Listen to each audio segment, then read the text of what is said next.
Hey, I'm so excited about this week's episode. We had Jackie Hettich on, I Finally Get It, back in the day, and she came back because she has made a move. She said it's a pivot. I look like it's a move forward. She started an IV company and where she was doing IV vitamins and therapy, and regulations changed, and she had to make a hard decision. Do I close the doors and walk away, or do I move forward into an adjacent market where I continue to help my clients and all the relationships I build, we continue to do it. And she has done that. She is the CEO of Vivid Health and Wellness, and she's also the host and creator of a great new podcast called Living Vividly. Please tune into this episode, and you're going to learn something. If you've ever thought about closing your doors or keeping your business open because you were the founder and the creator and it felt like it was your baby, you really need to listen to Jackie's episode. Here it is. Welcome to Lead, Grow, Live, where our goal is to help you lead your people, grow your company, and live your life. So tell me what you've been doing since the last time you were on. Well, Vivid Infusion and Wellness was closed last August, and I've pivoted the business into health education, just a couple different avenues to do that. I started the Living Vividly podcast with my co-host, Daphne Olivier. She's a dietitian. Love her. Yeah. Your producer, Dustin. And Dustin, I borrowed your producer. Yeah.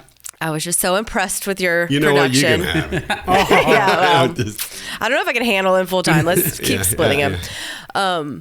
And then we're still doing the Health Revolution events. So we started our first one in November. We did Taking Control of Your Own Health, just tiptoeing into what that means. We've done a gut health event, and last week we did a mental health event. So, so anxiety important. And depression was our main focus. And it's so prevalent today, because everybody's moving 1,000 miles an hour. I love starting with what you started with. You had an enterprise that was up and running.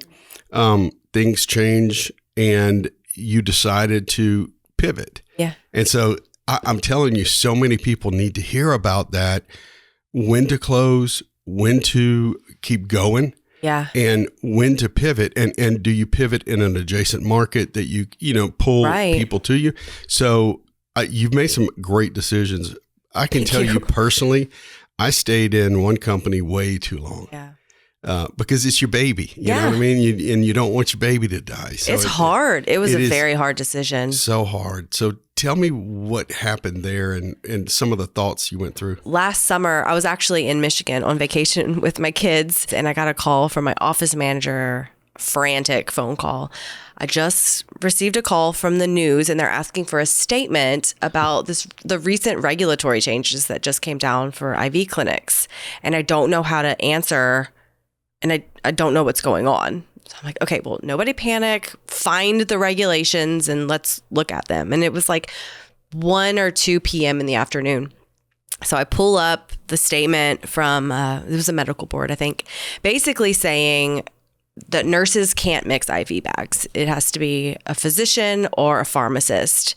And as of that moment, that's who was mixing our bags. The nurses were mixing the bags, and that's how it has been for years in Louisiana, and that's how it is in every other state pretty much. It's like, okay, well, DC, finish the IVs that we have going on, and just let's close for the rest of the day till we can talk to Dr. Shute, our medical director, and figure out what's going on. So we ended up closing for the rest of the week so that we could investigate and figure out what's going on. And I actually ended up cutting my vacation short. So that evening, Dr. Shute and I basically decided that until we figure it out, we have to close temporarily. I don't know.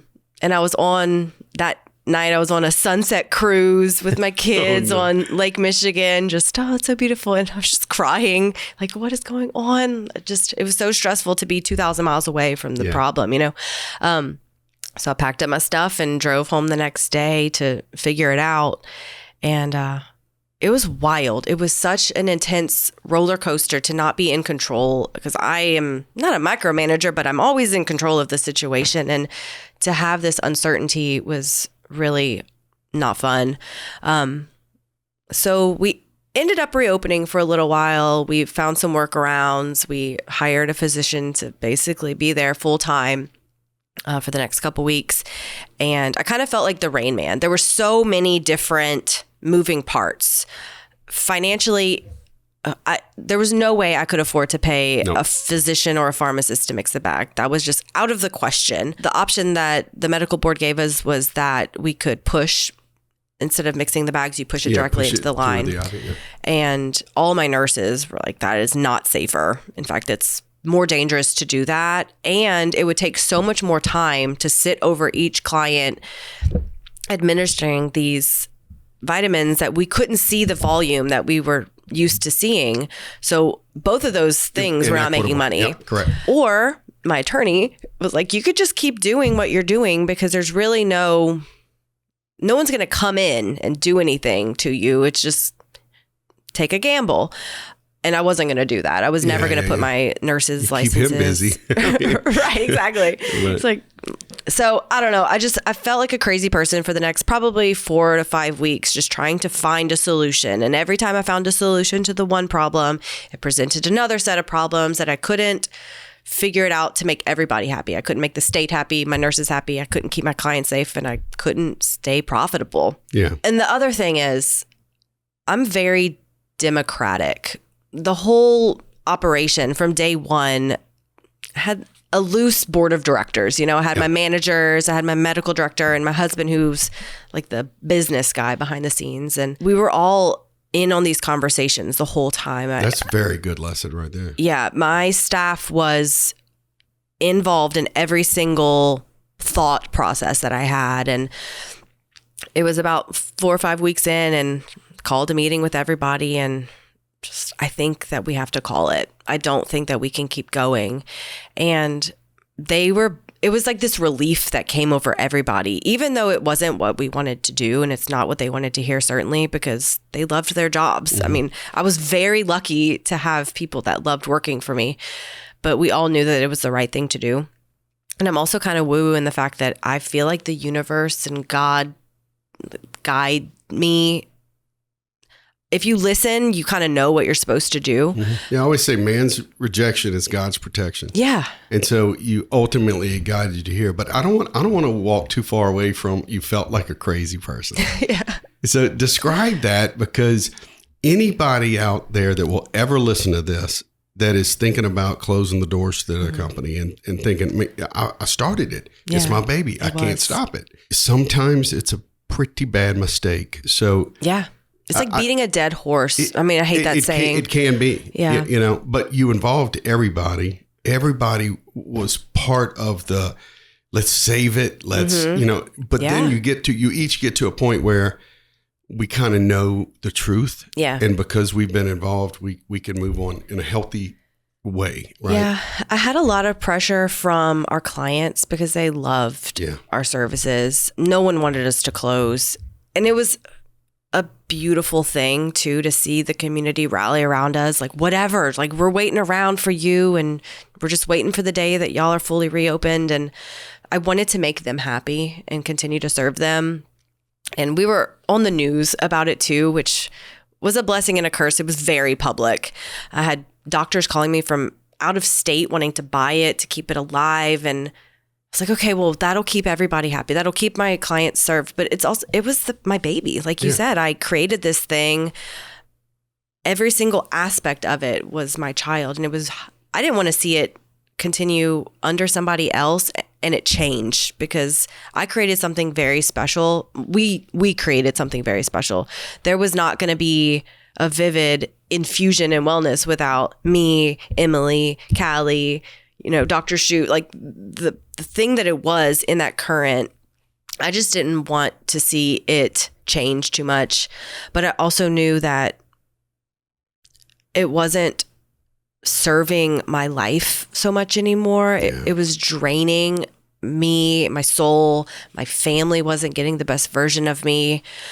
And I did invest a lot of money into creating this thing, but I also knew that you can make money again. You can make up for that, but it's almost better to close at that point, then drag it out for another 3 years and it just get worse. Further in debt. Yeah. You're more burned out. Yeah. And your spirit's taken, you know what I mean? Yeah. And everybody around you, what you probably would have seen is one person drop off because they would have to. Yeah. And so timing is so critical in that, because we're not rational at those times. No, it was highly emotional. But my biggest thing, and we probably talked about this last time, is integrity is everything to me. Yeah. If I'm not doing things well and honestly, and if my nurse isn't happy with the way that we're operating, then there's no question I'm not doing it. Yeah. We would have lost her, because no matter what, she was basically in charge. If she doesn't feel safe and she doesn't feel like her license is protected or her patients are safe, she doesn't want to do it, then fine. We're not doing it anymore. So I just decided to pivot.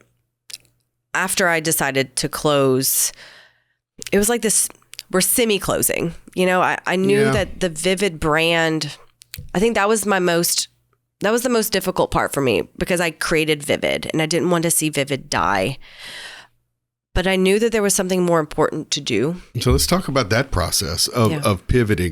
Did you have to go back to Michigan and find your happy place and think about it? Or did you have some ideas that just started popping into your head? Or? Well, I haven't been back to Michigan, and very ready to go back, because that was a very sad departure for me. Yeah. I think I took maybe a month to just meditate on what I wanted to do. I had always been unofficially health coaching people that came in. I didn't really have a role inside Vivid except for, the air traffic control, make sure everything's running smoothly. Good CEO. Yeah.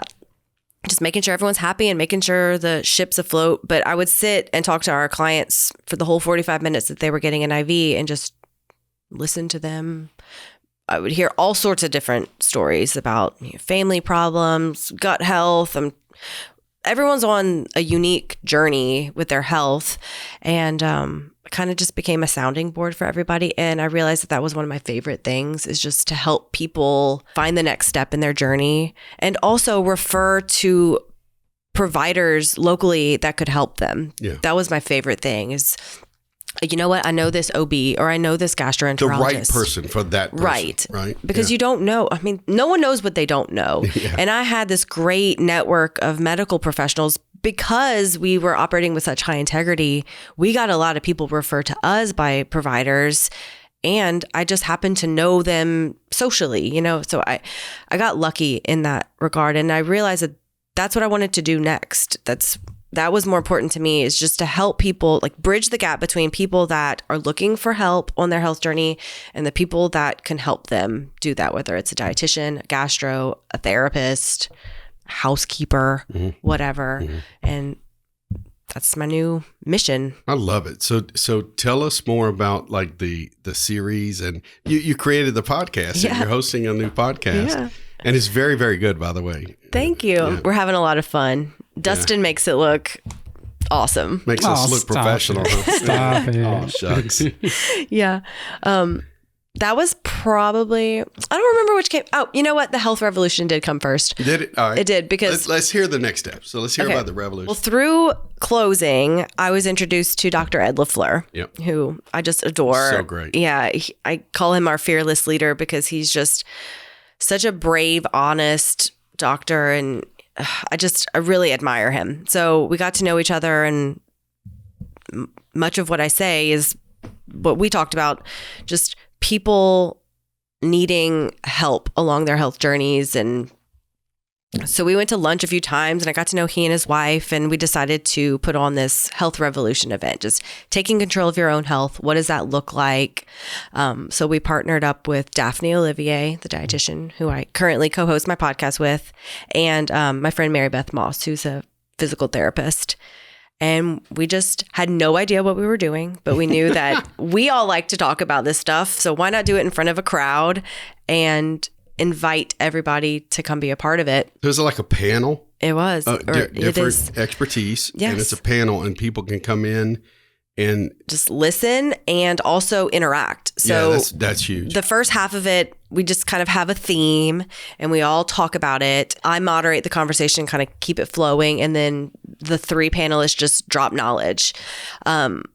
And it was such a success. Like the first 2, we did a lunch and a dinner because it was our pilot episode. We had no idea what we were doing, but we're just going to throw it out there. And 110 people bought tickets to come. A big deal. People are starving for information. Like there's so much misinformation out there and it's confusing and you don't know who to trust. And so it was incredible. And it was also a really good mix of just people and also medical professionals. I was surprised at how many medical professionals showed up as attendees. Yeah. It was like a networking thing, but information and community is, I think, the most important part of the puzzle that we don't. COVID was weird. We all became so separate and very virtual. Like everything's online now. Yep. And I think that being part of a community and having connections and people that you can truly call on and trust is so important. And I think people are just craving that. Yeah, that's a really good light bulb moment there, because 2 things. You said people are craving information, accurate information, and people are craving community. And I'm telling you, anybody out there who gets it and realizes, look, if I just start some kind of community, I'm there to serve, no true agenda, but I'm there to bring people together. You're going to get people together. Yeah. Because they were craving it. And I think COVID did do a number on us. Yeah. And I think that a lot of people realize that. Yeah. Like loneliness is a huge killer. Yep. Just I see like my grandparents, if they're alone in their room for too long watching the TV, you just see people's health plummet that way. Yeah, I just read an article on loneliness and Alzheimer's.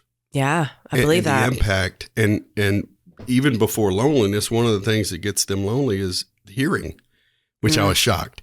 So if you don't hear well, you feel alone and you're not participating. Yeah, and your cognitive decline and you don't move your body. And it's so important to be around like-minded people, but not an echo chamber. You know, you want enough diversity so that, you know what, I think you might be mistaken about that, or let's rethink that. I'm not talking about just getting a bunch of people together that are going to all agree on something, and you know, preach this one philosophy. Yeah. And that's what I was sharing with you earlier is you'll watch these reels and I'll see one medical expert say one thing and another medical expert say another. It's hard to decipher like what is true. And I mean, I hate to say it, but you kind of have to follow the money of who are they working for? Or what are they pushing or peddling? And it's hard to do that. And the internet is amazing for a lot of reasons, but it's also been the downfall of we have all this knowledge at our fingertips, but we don't know anything anymore. Yeah. That's cool. The scariest. That's a big, you're exactly right. Yeah. And it can get worse if we allow it to do too much for us. Yeah. Right. We become so dependent. Yeah. Yeah. We talk about AI all the time, right? And it's great, but you have to review it. You can't just trust it, you know? Yeah, it's a good tool, but it's also terrifying. Yeah, it is. I mean, ChatGPT and I, we work well together for You're business. still the boss though, right? Yeah. And I'm also sure to be very polite to it so that just in case one day. That's hilarious. Yeah, it's interesting. I hate it and I love it at the same time. So my goal is just to present information. Yeah. We have these panels, we talk about whatever the topic is, and then the audience engages and asks questions to the panelists, and that's where the good stuff is. We can plan what we're going to talk about all day long, but those last 30 minutes are the best part because you find out what they really want to know. So are you going to keep doing these series at what so. frequency? Every quarter or every couple months? So we had our first one in November. We had another one in January. We did a gut health panel.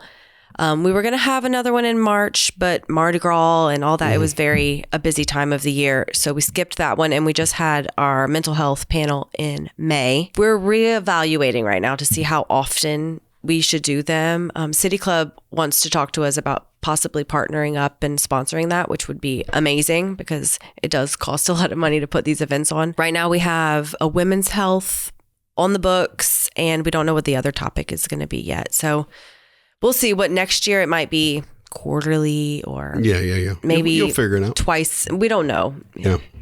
There's so many topics that we can cover. So of course we want to do them all the time, but that's where the podcast came in. Yeah. So tell me about that. To fill in the gaps. Well, at our first Health Revolution, someone asked a question, and I can't really remember exactly what the question was, but I said something like, we should just have a podcast so we could talk about that. And not 3-4 weeks later, Daphne and I pulled the trigger and called Dustin, got it going. So, that's great. Because there's so many things that you can talk about. It's hard to decide, okay, if we're going to have 3 health revolutions this year, what are the 3 things that we talk about? What are the 3,000 other things that we miss? So now we get to do it every week.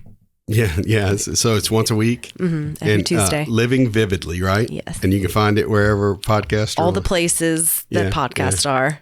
And I love, just like us, you do a YouTube deal, and then you also strip out the audio for that. That's great. I love a video. I was surprised to see how many people don't do it that way. They just listen. I know. But it's also hard. I watch them and then I don't get anything done. I just end up watching it. So if you can just have it in your ear when you're driving, it's a lot easier to get more done than just staring at the screen. So are you organizing all of this, both the podcast and the live series? She takes a deep breath as you ask that question. Yes. Yeah, I know. Trust me. Yeah, it's a lot of work. But you're leading though, right? Yeah. And you have, it's such an important topic that people want to be engaged in, and you're doing it. Are you having a tough time finding contributors, or? Not really. Yeah, I wouldn't think so. Yeah, I when think you have that Ed's network around you and all that. And people have emailed me just, hey, I want to be on this podcast. I think I'd be a good guest, which is really cool. I mean, there have been a few that like, I don't know if that really falls into this. Yeah. But there are a ton of people that do, because health is so holistic. I mean, we're talking about not just your physical health, but your mental health, your financial health, your occupational health, and I think there's 7 pillars of health. Even just seeing nature and listening to music and observing art, like that is good for our bodies too. There are very few topics that wouldn't fall under the umbrella. Yeah, sure. And just living a happy, healthy life. That's really what it's about. I love it. Yeah. That's fantastic. So what about you? What's kind of next for you on the personal level? In about a week, I will get my integrative nutrition health coach certification. So I'm not sure really what I'm going to do with that. Say that again. Integrative. It's integrative nutritional health coach. It's through the Institute of Integrative Nutrition. So basically just a health coach. We learn about, again, all the different health topics. In Louisiana, you can't really give personalized nutrition advice to anybody unless you're a dietitian. Conveniently, my co-host and now sort of business partner Daphne has that covered. I like to focus more on the mindset, like why we make decisions about our food or who we associate with or whatever. All the different decisions that we have to make, micro decisions, really. There's like 50 million things that we have to decide every single day. So kind of focusing on that. I like the group setting. I like seeing the movement. I don't anticipate doing one-on-one coaching or anything like that. No offense to any coaches, but that's not my thing. Although I do love sitting down one-on-one with people just to chit chat. That's just not my thing. Yeah, so, sure. Yeah. And it's good knowing it going into your next step, right? But I do think there's a place for it, and I have health coaches that are coming under me, under the Vivid umbrella. That's the way to do it. Yeah. That's the way to do it. Well, that's cool because that's probably something you learned from your previous business. Like you like working in groups. You don't like the one-on-one thing's not really for you. Like I like the big picture. I was a really good CEO because I'm a visionary. The day-to-day mundane, like actually doing the work, I am very ADD and I get bored easily. If I have to work the same case, it's tough. Yeah. Right? And I won't give someone the best because I will get tired of doing it. It's just very honest. You will get a little done of a lot of things. Yeah. And it's really hard for me to not get really emotionally involved in every single person that I talk to. Yeah. But I do have some really good health coaches that I know. One of them is in the program with me, and one of them has been a health coach for like 10 years. And she's actually already working under Vivid. The truth is, not all patients or clients are going to be a good fit for you. So if you can share with them the best people that they fit with, it's a win-win. Yeah. I really like to see workplaces have corporate wellness programs. It's kind of what huge. Daphne and I are working on a program right now. We just started this idea. It came up a few weeks ago, and now we're just like, this is the next thing. So we'll see if it happens. Well, that's cool. So y'all did start working on like a program for that? Yeah. That's cool. We have the outline to it. I loved doing that for my employees, just bringing in coaches and bringing in healthy food. And just, if you have your people in a good place physically and emotionally, and they operate better, and you have better morale, you have, they don't take time off as much, and everything's better when your people are happy and healthy. So that would be a cool thing to get into for me. Especially if everybody's doing it together. That's what I was going to say earlier. It's kind of team oriented. It's like going to the gym. It's easier. It's harder to work out by yourself with nobody than it is with 1, 2, 3 people. Absolutely. It's a little bit of peer pressure, but it's community, and it's good, healthy peer pressure. Yeah, it's healthy competition. Yeah. So we have some ideas in the works right now with that, but that would be amazing for me to get more companies on board doing that. Yeah. So your new company or new co from the IV is what? What's the name of the Vivid Health and Wellness. Vivid Health and Wellness. I dropped the infusion. Yeah, exactly. But so that's great. Vivid, it's perfectly named. It stays within your brand, and it's adjacent to what you were doing. The vitamin IVs were very beneficial, and I believed in the mission that we were on, or that we were focusing on, but I knew there was a pivot. But how do I want to say this? The heart behind it, the goal behind it, still the same. Yeah. Exactly. Everything that I was working towards with Vivid Infusion is the same. Like, I still have the same goals and mindset that I had. And it's a solo journey, or a solo business right now. I don't have employees anymore, but I'm still on the same path. It might have done even better, because infusion was one thing. Now you can expand. So in the original inception of the business, I purposefully added "and wellness" because I knew that I wanted to add to it.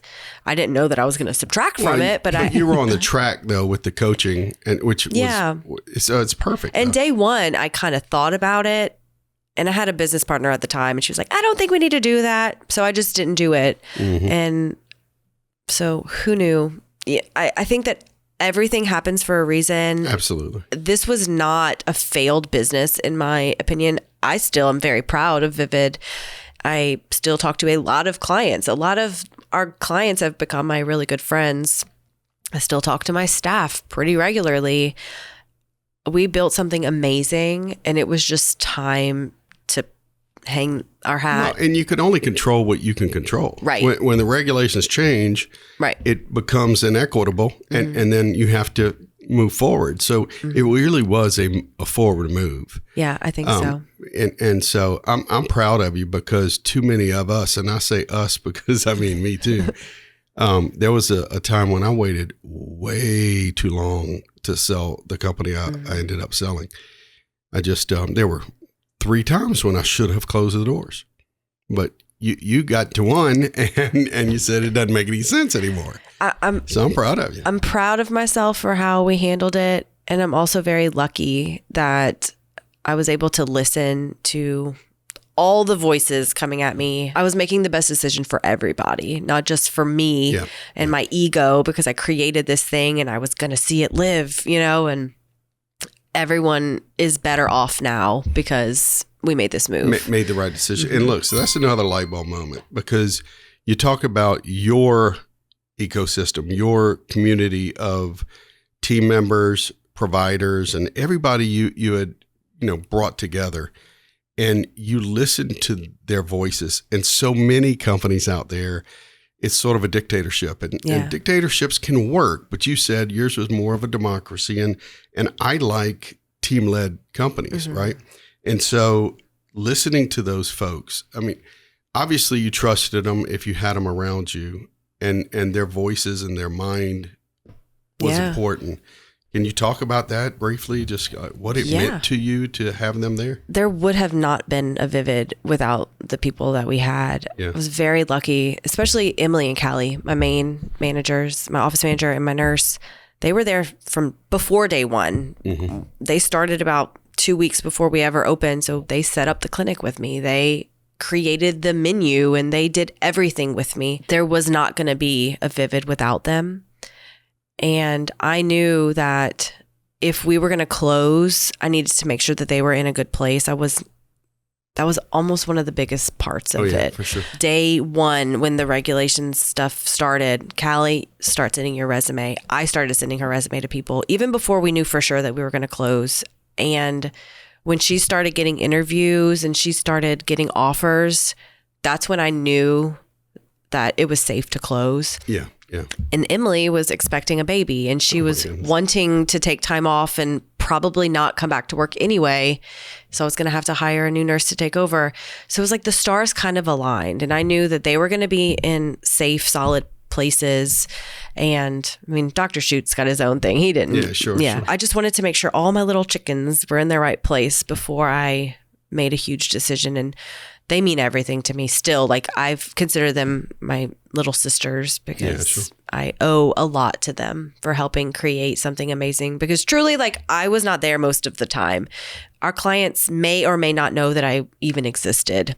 It was Callie. She greeted everybody when they came in, and Emily. And of course we had part-time people that were equally amazing, but they were there 40 hours a week. And knowing that they were going to be okay made my decision so much easier. Yeah.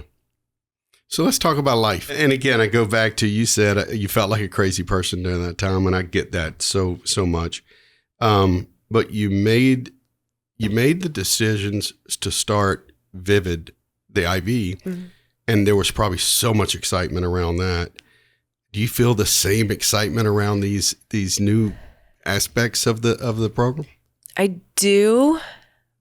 My life is a lot busier now than it was whenever I was creating the brand, the name, the colors. Like, that was very exciting to me. It's a different excitement now. I feel a lot more pressure because a lot more people know what I'm doing. Whenever I was creating Vivid, it was just at night when my kids were asleep. I was, the Pinterest board and the Canva, and I was just creating something and nobody knew what I was doing. And I didn't feel like there was a time frame that I needed to have it done. No pressure. Now we have 2,200 people that follow us on Instagram and 3,000 clients that I no longer serve, but are still kind of paying attention. And I still have a newsletter that goes out like, hey, we're still around, but I love what I'm doing way more now. And I think that we're helping a lot more people. The impact is going to be so much bigger. Yeah. Every single event that we've had, there's been an interaction between two people that are there that never knew each other before. That's whether it's a doctor and a patient or a potential patient, and now this person knows who to go to, or friendships. The lady that served mocktails at one event is now doing events with another. I'm connecting all these people that would have never known each other, and it's becoming a really tight-knit community of people that are just health focused and positive thinking. And it's really rewarding, whether or not it's hard to even say that it's a company anymore. It's like a nonprofit company without the tax benefits. And I'm going to live 10 more years just from doing the podcast. we're teaching Dustin new stuff every single week. That alone is worth. That's right. No, I'm having so much fun. It's so rewarding. It's more pressure because I have people paying attention, but it's also less pressure where I don't wake up every morning and think, like, am I going to make payroll today? How many people are going to come through the clinic, and am I going to be able to profit at all? And that was really hard for me. I was very lucky that we didn't rely on my business to contribute financially to the family, that probably would have added another layer of pressure, for stress and pressure. Yep. My husband's probably really happy that Vivid's no longer because I'm home more. Yeah. Great. Yeah, but Well, life is good still for awesome. you, though. Yeah, that's wonderful, and you're connecting a lot of people. I think things happen for a reason. I do too. Just you coming on, willing to share what some people might feel that business failed. Mm-hmm. Again, I honestly don't think it did. I think regulations changed, and I dealt with some of the similar things. And you had to make a move. And you're either going to move forward or you're going to close the doors forever and not help anybody. Right, exactly. And so now the impact you're going to have on the more people is going to be greater. And so who can call that a failure? I definitely don't. Absolutely not. Yeah, I don't consider it a failure. I consider it a huge learning experience and awesome adventure. It was so awesome. And I don't regret at all. The adventure keeps going. Yeah, heck yeah. Good for you. Thanks. Well, thanks for coming on again. I mean, this is just wonderful information. I'll put in the show notes where everybody can find you. Sweet. But keep rolling. Maybe when I come on again in a few years, we'll be a huge wellness organization. Who knows? You're going to be whatever you envision it to be. I have a feeling. Yeah. So good for you. Keep going. Thanks.